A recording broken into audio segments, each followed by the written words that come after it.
మరి దేవుడు అద్భుత రీతిగా మనతో మాట్లాడడానికి, దేవుడు మన హృదయ ఆలోచనలు సరిచేయడానికి, దేవుడు మన హృదయ అంతరంగమును బాగు చేయడానికి రాత్రి మా వరకు ఒక అమూల్యమైన మాటలు దేవుడు తీసుకొని వచ్చి ఉన్నాడు కనుక 10 నిమిషాలు దేవుని వాక్యాన్ని మనము ధ్యానించుకుందాం. ప్రతి ఒక్క మనిషి జీవితంలో, ప్రతి ఒక్క మనుష్యుడు బ్రతుకులో కొంతమంది కొన్ని అవసరాల కోసము కొన్ని రాసుకుంటూ ఉంటారు. అంటే మర్చిపోతారని కొన్ని రాసుకుంటూ ఉంటారు. అంటే ఏనాటికైనా గుర్తుండేది కొంతమంది డైరీ రాసుకుంటూ ఉంటారు. ఎందుకని అంటే ఆ డైరీలో వారి యొక్క జ్ఞాపకాలు ఉంటాయని రాసుకుంటూ ఉంటారు. అలాగే కొంతమంది దేవుని వాక్యాన్ని రాసుకుంటూ ఉంటారు. ఎందుకనంటే ఈ అవసరమైనప్పుడు దేవుని వాక్యాన్ని ధ్యానించుకోవడానికి, దాని యొక్క ప్రతిఫలం పొందడానికి ఇలా కొంతమంది కొన్ని విషయాలు రాసుకుంటూ ఉంటారు. అయితే ఇలా కాగితం మీద, పలకల మీద రాసుకునే రాతలు, కాగితం మీద రాసుకునే రాతలు కొంతకాలానికి ఆ కాగితం పాడైపోయి, చిరిగిపోయి, పాడైపోయి ఇక అక్షరాలు కనపడవు. అదే పలక మీద రాసుకునే రాతలు ఎలా ఉంది అయ్యా అంటే ఆ క్షణానికి కనబడి మళ్ళా తుడిచేసి మళ్ళా నచ్చింది రాసుకోవడానికి ఉపయోగపడుతుంది పలక. చిన్నపిల్లలకి పలకలు ప్రతి పిల్లవాడికి, నర్సరీ చదువుతున్న పిల్లవాడికి, ఎల్కేజీ యూకేజీ చదువుతున్న పిల్లవాడికి పలకలు ఎందుకు ఇస్తారంటే దిద్ది దాని ద్వారా నేర్చుకోవడానికి. పుస్తకాలు ఇస్తే వారికి పుస్తకాలు అయిపోతాయి ఒక రోజులోనే, వారికి రావడం ఏమో కానీ ఇక ఆ పుస్తకాన్ని చింపడం మొదలు పెడతారు.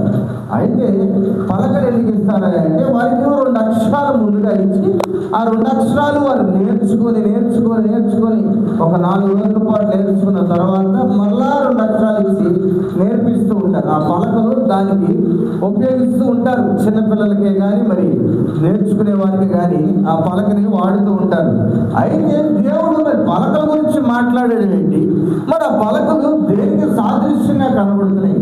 ప్రతి మనుషుడు పలకను వాడుతున్నప్పుడు, ప్రతి మనుషుడు తన పలకను సరి చేసుకోవడానికి దేవుడు ఎందుకు ఈ పలకను మనకు జ్ఞాపకం చేస్తున్నాడు అయ్యారంటే ప్రతి ఒక్క మనిషి హృదయం దేవుడు పలక అని మాట్లాడుతున్నాడు. ఎందుకని ప్రతి ఒక్క మనిషి హృదయాన్ని పలకగా మారుస్తున్నాడు దేవుడు అంటే, పలకగా మాట్లాడుతున్నాడు అంటే ప్రతి ఒక్క మనిషి హృదయంలో ఆ మనస్సు అనే పలక మీద, హృదయము అనే పలక మీద వారు ఏదైతే రాసుకుంటారో దాన్ని వారు బయటికి మాట్లాడుతూ ఉంటారు. ఈ రాత్రి కూడా దేవుడు వాక్యము సెలవిస్తుంది ఏంటయ్యా అంటే హృదయం అనే పలక మీద మనుషుడు ఎలా అయితే మాట్లాడుతాడో, ఎలా అయితే రాసుకుంటాడో, ఎలా అయితే దాన్ని ఉపయోగించుకుంటాడో దేవుడు ధ్యానిస్తూ ఉన్నాడు. అయితే ప్రతి ఒక్క మనిషి యొక్క హృదయం అనే పలక ఎలా ఉంటుందంటే రాతి పలకగా మార్చబడింది. ప్రతి ఒక్క మనిషి హృదయము రాతి పలకగా మార్చబడింది. రాతి పలక అనగా రాయి. అయితే మన ప్రక్క ఏమంటూ ఉంటారంటే రాయిని నాపరాయిని టైల్స్ అని ఇలా పిలుస్తూ ఉంటారు. కొన్ని నాగరికత తెలియని ఏరియాస్ ఏమంటే పలక అని పిలుస్తారు. ఈ పలక అక్కడ వేయచ్చు కదా, ఆ పలక అక్కడ వేయచ్చు కదా అని చెప్తూ ఉంటారు. అలాగే దేవుడు కూడా ప్రతి ఒక్క మనిషి యొక్క హృదయాన్ని పలకగా మాట్లాడుతున్నాడు ఈ రాత్రి. ఈ పలక హృదయం అనే దానిగా ఎంచి ప్రతి ఒక్క మనిషి హృదయము రాతి పలకగా మార్చబడినదట. అయితే ఈ రాతి పలకగా మార్చబడడానికి గల కారణం ఏమిటి? ఈ రాతి పలక మీద మనం ఏమేమి రాసుకోవాలి? ఈ రాతి పలక మీద ఏమి ముద్రించుకోవాలి? ఈ రాతి పలక మీద మనం ఏమి దాచిపెట్టుకోవాలి? దేవుడు చెప్తున్నాడు. అయితే మనం ఈ వర్తమానానికి వెళ్లే ముందు మన ముందు దేవుడు ఒక భక్తుడు వచ్చి ఆయనకంటే ఒక బాధ్యతను అప్పచెప్పి ఆ బాధ్యత ద్వారా దేవుడు మనకి ఏమి నేర్పిస్తున్నాడో ధ్యానించుకుందాం. మోషే అనేటువంటి ఒక వ్యక్తి గొర్రెలు కాసుకుంటూ మామగారి దగ్గర బ్రతుకుతుంటే అతనిని దేవుడు కొండపైకి పిలిచి ఆ అగ్ని ద్వారా మాట్లాడి, మోషే వెళ్ళి ఐగుప్తులో ఉన్న నా చిన్నలను తీసుకొని రా అంటే మోషే మాట్లాడతాడు, అయ్యా నేను నత్తివాడిని కదా, నేను ఫరో ఎదుటికి వెళ్ళి నేను ఎలా వారి ప్రార్థనాన్ని ఆలకించి ఉన్నాను, వారి వేదనాన్ని ఆలకించి ఉన్నాను, వారి దుఃఖాన్ని నేను ఆలకించి ఉన్నాను అని అంటాడు దేవుడు. అయితే మోషే గారు దేవుడు చెప్పిన రీతిగా నచ్చివాడైనా సరే ఆ ప్రాంతానికి వెళ్ళి ఐగుప్తు దగ్గరికి వెళ్ళి ఆ ఐగుప్తు యొక్క రాజు ఫరోతో ఫరోతో మాట్లాడి, అయ్యా ఫరో గారు, మా దేవుడు మాకు సెలవిచ్చాడు, ఈ ఐగుప్తు యొక్క బానిసత్వం బ్రతుకు నుంచి వారి బిడ్డలు దేవుడు విడిపించి తీసుకురమ్మన్నాడు నాన్నగారు, మరి సహాయం చేస్తారా అని అధికారితో మాట్లాడితే అధికారి ఏమంటాడయ్యా అంటే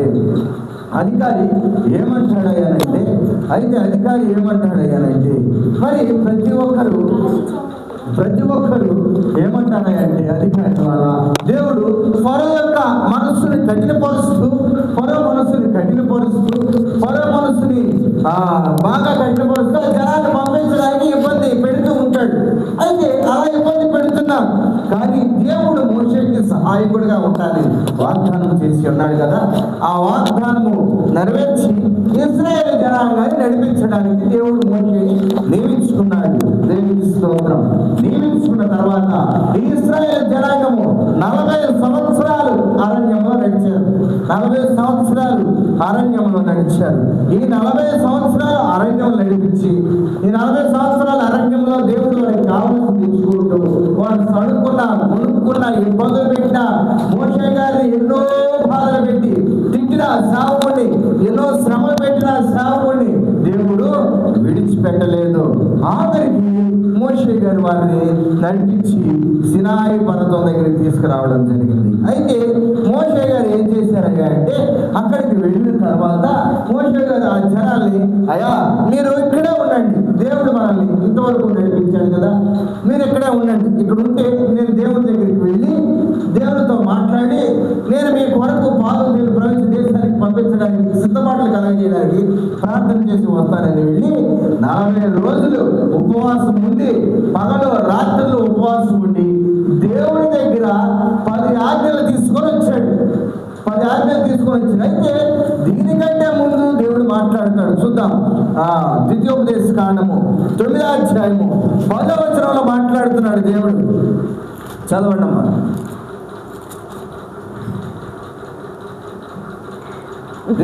అప్పుడు దేవుని వ్రేలితో వ్రాయబడిన 2 రాతి పలకలను యెహోవా నాకు అప్పగించెను. మీరు కూడి వచ్చిన దినమున ఆ కొండ మీద అగ్ని మధ్య నుండి యెహోవా మీతో పలికిన వాక్యములన్నీ వాటి మీద ఉండెను. ఏమన్నాడు మోషే గారు? అప్పుడు దేవుని వేలుతో రాయబడిన 2 రాతి పలకలను యెహోవా ఎవరికి ఇచ్చాడట? మోషే గారికి ఇచ్చాడట. మోషే గారికి ఇచ్చి మోషే గారు అంటున్నాడు, మీరు కూడి వచ్చిన దినమున, మీరు వచ్చిన రోజున నుంచి ఆ కొండ మీద అగ్ని మధ్య నుండి యెహోవా మీతో పలికిన వాక్యములన్నీ దాని మీద ఉన్నాయి. దేవునికి స్తోత్రం. దేవుని యొక్క వాక్యము రాతి పలక మీద దేవుడు వారికి రాసిచ్చాడు. మనకంటే ఇప్పుడు పరిశుద్ధ గ్రంథాలు అంటే పేపర్ రూపంలో దేవుని వాక్యం వచ్చింది. అప్పుడు దేవుడు వారికి రాతి పలకల మీద ఇచ్చాడు. ఈ విషయాన్ని బాగా గమనించండి. రాయి మీద ఏదైనా రాస్తే పోతా చెరిగిపోదు. సిమెంట్తో తయారు చేసి సిమెంట్ మీద ఏదైనా కొన్ని అక్షరాలు రాసి కొన్ని దినాలు వదిలేసిన తర్వాత పోతండి, అది పోదు. ఎందుకనంటే అది స్టాండర్డ్ అయిపోతుంది, చెరిగిపోదు, అసలు ఎక్కడికి పోదు. ఒకవేళ దాన్ని పగలగొట్టే ఉద్దేశమే తప్ప అది కూడా చిన్న ముక్కలు చేస్తేనే కానీ అక్షరాలు చెరిగిపోతాయి. కానీ ఏదో పెద్ద ముక్కలు చేస్తే మళ్ళీ అతికిచ్చేసి చదువుకోవచ్చు అండి, అతికిచ్చి చదువుకోవచ్చు. దేవుడు వారికి రాతి పలకల మీద ఇచ్చాడు. పేపర్ మీద ఇస్తే కాల్ చేస్తారనో, లేకపోతే ఇంకా దేని ద్వారా, సపోజ్ ఫోన్ ఉంటే వాట్సాప్ ద్వారా పంపిస్తే డిలీట్ చేసేస్తారనో, లేకపోతే ఇంకా దేని ద్వారా ఇస్తే వాటిని కల్పించకుండా చేసేస్తారని దేవుడు వారికి రాతి పలకల మీద రాసి ఇచ్చాడు. దేవుని వాక్యాన్ని రాసిస్తే ఎందుకు రాసిచ్చాడు? వారు ఎక్కడ పాపంలో పడి వారు హృదయాన్ని కఠినపరుచుకుంటారేమోనని కొన్ని రూల్స్ అండ్ రెగ్యులేషన్స్ ఇచ్చాడు. ఎందుకని? ఐగుప్తు దేశంలో వారు బానిసత్వపు బ్రతుకుని జీవిస్తుంటే విడిపించి వారిని దేవుడు పాలు ప్రవహించి దేశానికి చేర్చడం కొరకు వారిని విడిపించి తీసుకొచ్చాడు. తీసుకొచ్చిన దేవుడు వారికి కొన్ని రూల్స్ రెగ్యులేషన్స్ పెట్టాడు.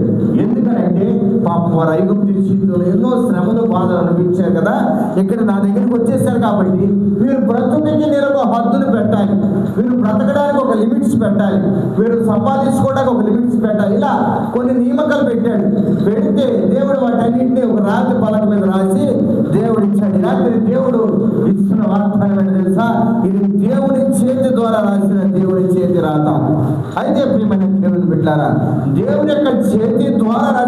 తర్వాత దేవుడు మనతో ఎందుకు మాట్లాడుతున్నాడు అయ్యానంటే, ప్రతి ఒక్క మనిషి హృదయము రాతిగా అంటే రాయిగా మార్చబడినది. ఆ రాయిగా మార్చబడిన హృదయము, రాతిగా మార్చబడిన హృదయము, మన హృదయము ఏదైతే కఠినపరుచుకుంటూ ఉంటామో రాయిగా, దాని ద్వారానే మన బ్రతుకు ఉంటుందని దేవుడు వాక్యము సెలవిస్తున్నది. అయితే దేవుడు వాక్యాన్ని రాయి మీద రాశాడు. అయితే ఈ రాయిని దేవుడు మనిషి యొక్క హృదయంగా ఎంచుతున్నాడు.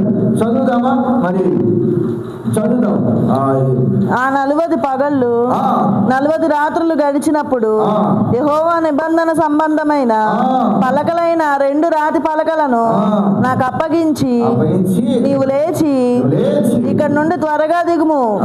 నీవు ఐగుప్తులో నుండి రప్పించిన నీ జనము చెడిపోయి నేను వారికి ఆజ్ఞాపించిన త్రోవల్లో నుండి త్వరగా తొలగి తమకు పాత బొమ్మను చేసుకొనిరని అని నాతో చెప్పాను. మరియు యెహోవా, నేను ఈ ప్రజలను చూచితిని, ఇదిగో వారు లోబడి నెల్లని ప్రజలు, నాకు అడ్డము రాకుము.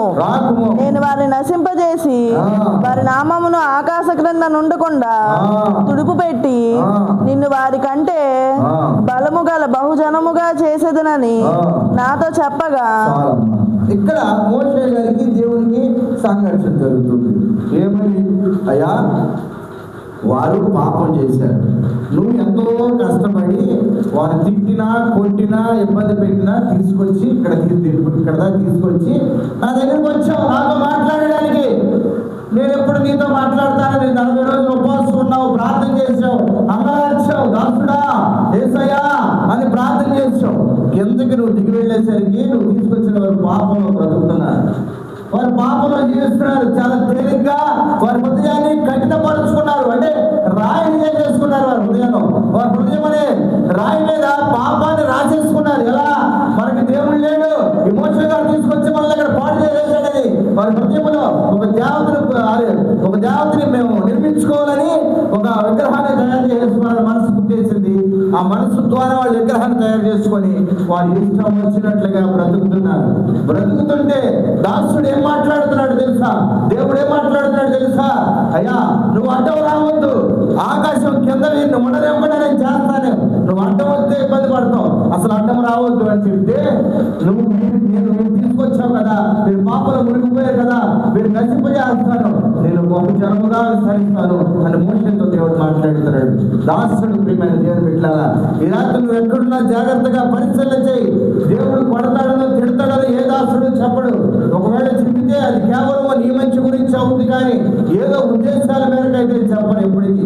ఎందుకంటే దేవుడు మోషే గారే ఇశ్రాయేలు జనాంగాన్ని 40 సంవత్సరాలు నడిపించి వారిపై పెంచుకున్న ప్రేమని దేవుడు వారిని నశింపు చేస్తానంటేనే అడ్డం వచ్చాడు.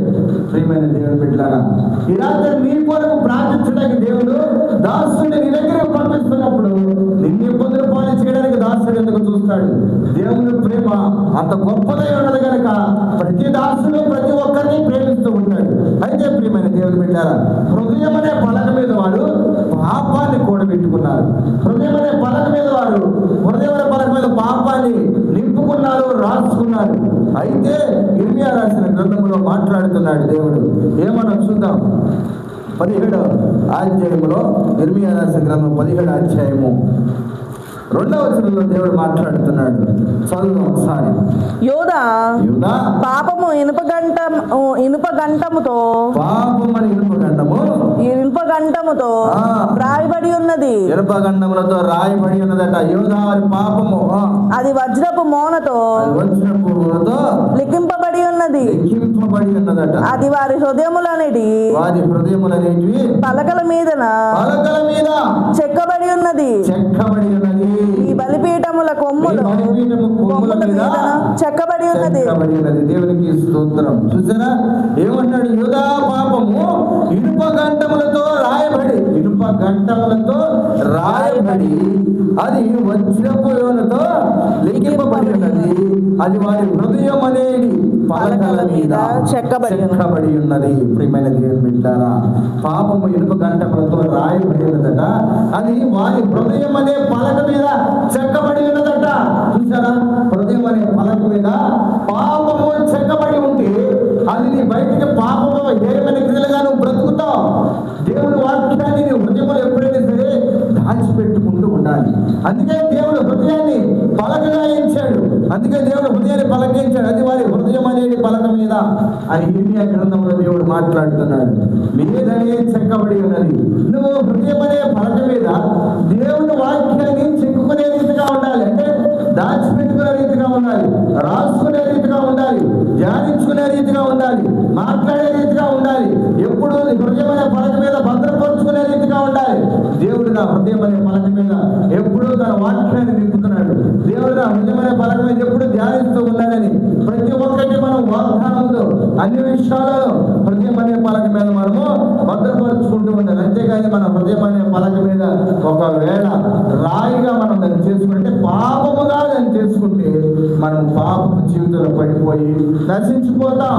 ఇశ్రాయేలు జనాంగము ఐగుప్తులు ఏదో బాధ అనిపించి పాలతైన ప్రపంచ దేశాన్ని నడిపించడానికి ఆశపడుతుంటే అక్కడికి వచ్చిన తర్వాత వారు ఒక హృదయాన్ని కఠినపరుచుకొని రాయిని చేసేసుకొని పాపంలో చేశారు. కానీ మోషే గారు వారి కొరకు ముందడుగు వేసి, అయ్యా వీరినేం చేయొద్దయ్యా అని ముందడుగు వేసి, నాకంటే గొప్పవాడు లేడు కదా, నాకంటే గొప్ప ధన్యుడు లేడు కదా అని మాట్లాడుతూ ఉంటారు. అందుకని సామెతలు రాసిన గ్రంథంలో సొలొమోను గారు మాట్లాడుతూ ఉంటారు.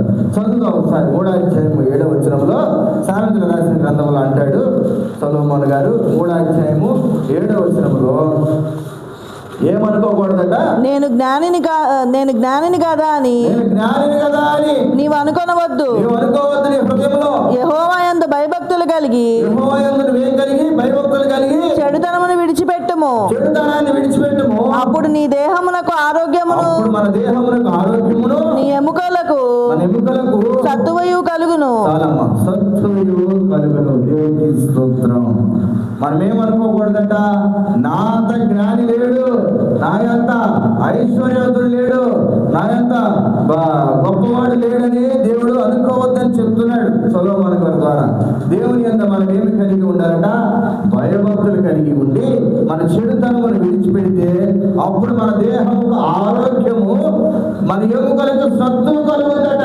ఈ రోజుల్లో చూడండి, చాలా మందికి వయసు మీద పైన కావచ్చు, పడకపోయినా కావచ్చు, చాలా మంది బలహీనులుగా మార్చబడుతూ ఉంటారు.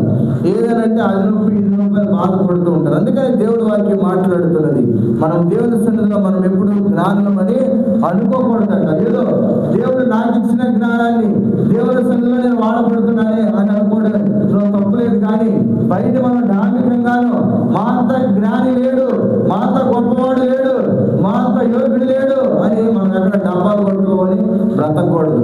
ఒకవేళ అలా డబ్బాలు కొట్టుకొని బ్రతికితే బయట జనాలు ఒకటే అంటారు, వీడు డబ్బాగాడనే అంటారు. కానీ తర్వాత తెలిసిపోతాడు అసలు కదా, అసలు పోతా.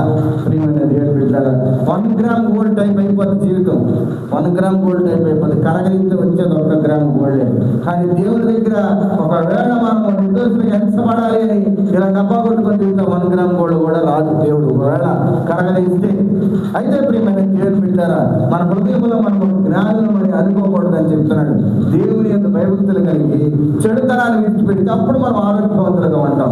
అందుకనే మన హృదయం అనే పలక మీద దేవుని వాక్యాన్ని రాసుకోవాలంటే దేవుని చేతి ద్వారా రాయబడించిన పరిశుద్ధ గ్రంథాన్ని మన హృదయం అనే పలక మీద రాసుకునే వారిగా ఉండాలి. అయితే మొదటిగా మనం చూసుకుంటే, మరి రాజ హృదయముగా మార్చబడడానికి కారణం ఏమిటి?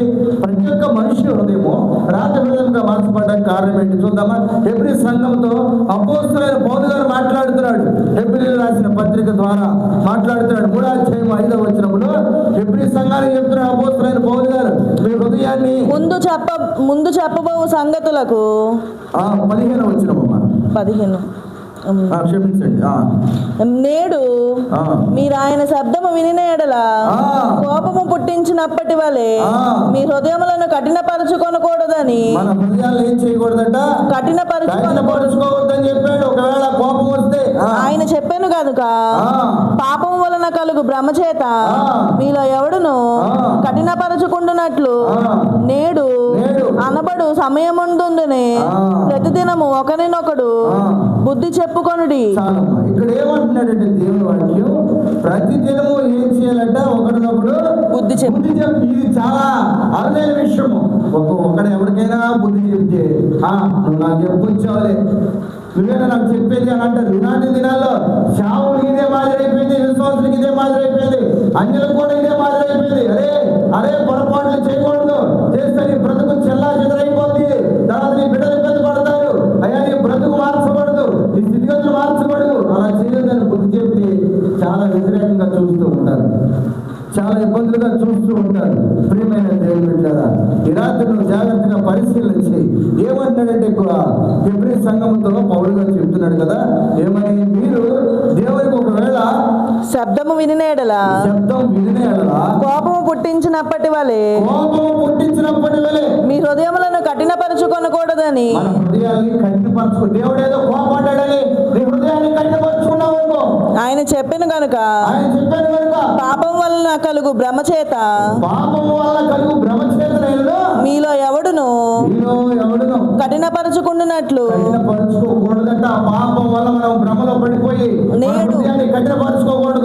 నేడు అనబడు సమయమందుండగానే ప్రతిదినమును ఒకరికొకడు బుద్ధి చెప్పుకొని ఉండుడి. ఏలయనగా మొదట నుండి మనకున్న దృఢ విశ్వాసము అంతము మటుకు గట్టిగా చేపట్టినేడలని క్రీస్తులో పాలిన వారమై యుందుము.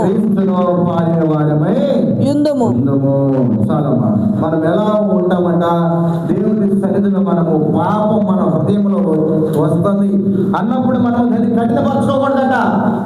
ఇంకోటి ఏమైంది కానీ అది త్రావు తప్పించి మన హృదయాన్ని రాయిగా చేసుకోకూడదట, మన హృదయాన్ని ఇబ్బందులు పాలు చేసుకోకూడదట.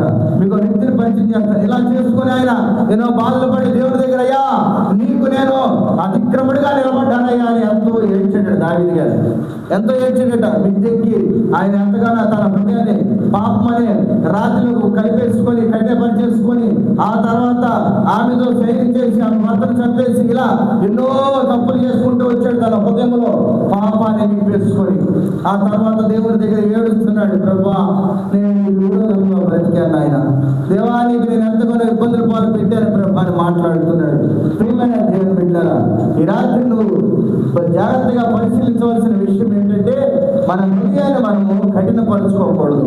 కొరింథీ సంఘముతో హెబ్రీ సంఘముతో అదే మాట్లాడుతున్నాడు పౌలు గారు, అయ్యా ఒకవేళ దేవుడు మీపై కోపాన్ని ఇచ్చినా మీరు హృదయాన్ని కఠినపరచుకోవద్దు, అది ఎన్నటికైనా మీకే ఇబ్బంది. దేవుడు మిమ్మల్ని చూడట్లేదని కఠినపరచుకోవద్దు, దేవుడు మీతో మాట్లాడతలేదు కఠినపరచుకోవద్దు. ఏనాటికైనా దేవుడు మీతో మాట్లాడతాడు కనుక మీరు జాగ్రత్తగా మీ హృదయాన్ని భద్రపరచుకోండి. మీ రాత్రిని హృదయాన్ని భద్రకొట్టి దేవుని వాక్యాన్ని మీ హృదయంపై దాచుకోండి. ఆ పలుకలపై పాపాన్ని తుడిచివేసి దేవుని వాక్యాన్ని రాసుకోండి, దేవుని మాటలు రాసుకోండి అని చెప్పాడు. ఎందుకే కానీ ఆ హృదయాల్లో నీ ఇష్టం వచ్చినట్టు రాసుకొని బ్రతికితే తర్వాత ఇబ్బందులు పాలయ్యేది మనమే.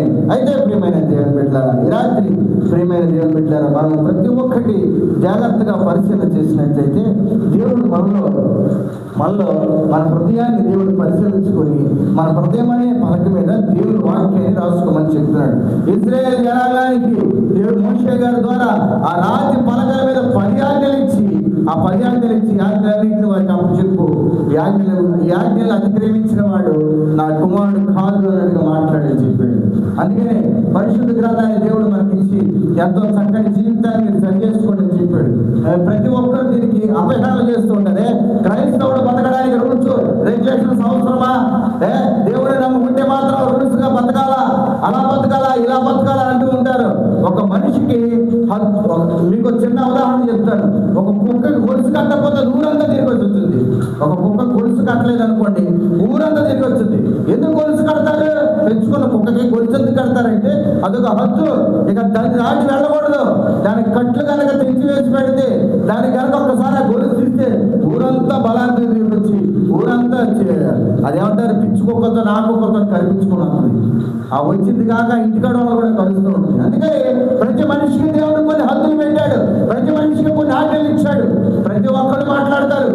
క్రైస్తవుడు అలా బ్రతకాలి ఇలా బ్రతకాలి, వారు ప్రత్యేకంగా బ్రతుకుతారని అంటారు. కానీ ప్రతి మనిషి తన హద్దులను, ప్రతి మనిషి తన యొక్క బ్రతుకుని ఒక నియమంగాను ఒక నీతిగాను బ్రతికితే ప్రతి మనిషి ఒక పరిశుద్ధుడిగా ఎంచబడతాడని దేవుడు ప్రతి మనిషికి ఆజ్ఞలించి ఉన్నాడే. కానీ ఏదో మనుషుల్ని కంట్రోల్ చేయాలని కానీ, మనుషుల యొక్క హద్దుల్లో పెట్టాలని కానీ, మనుషులు ఏదో పోగేసుకోవాలని దేవుని ఒక ఉద్దేశం కాదు. ప్రియమైన దేవుని పెట్టారా, అందుకని మన హృదయం అనే పలక మీద దేవుడు వాక్యాన్ని రాసుకోమని సెలవించాడు. ఈ రీతిగా మనం పరిశీలన చేసినట్లయితే మన హృదయం అనే పలక మీద దేవుని మాటలు మనం రాసుకునే వారిగా ఉండాలి. దేవుని యొక్క 10 ఆజ్ఞలు మన హృదయంలో రాసుకొని ఉండాలి. నిన్ను అనేది పొరుగువారిని ప్రేమించని హృదయం అనే పలక మీద మనం రాసుకొని ఉండాలి. నీ హృదయం అనే పలక మీద నువ్వు పాపాన్ని రాసుకుంటే ఆఖరి నువ్వు మరణానికి పాత్ర అవుతావు, నరకంలో పడిపోతావు, శ్రమల పాలవుతావు, ఇబ్బందుల పాలవుతావు. తర్వాత నీ బిడ్డలు చూసేవారు ఉండరు, నీ కుటుంబాన్ని పోషించేవారు ఉండరు. నువ్వు శ్రమల్లోని ఇబ్బందులను పడిపోతే వారిని చూసి ఏడవడం తప్ప రక్షించడానికి వారికి ఒక్క అవకాశం కూడా ఉండకపోదు. ఈ రాత్రి దేవుని యొక్క మాటలు నీకు వినబడి ఉంటే నీ హృదయం అనే పలక మీద పాపాన్ని తుడిచివేసి, నీ హృదయం అనే పలక మీద పాపాన్ని తీసివేసి దేవుని మాటలు నీ హృదయంలో రాసుకోవడం దేవుడు ఒక దీవెనకరంగా ఈ రాత్రి మార్చబోతున్నాడు. దేవునికి స్తోత్రం. అటువంటి కృప దేవుడు మనందరికీ అనుగ్రహించును గాక. ఆమేన్. ప్రార్థన చేద్దాం. మరి 10 నిమిషాలు దేవుడు మనతో మాట్లాడాడు.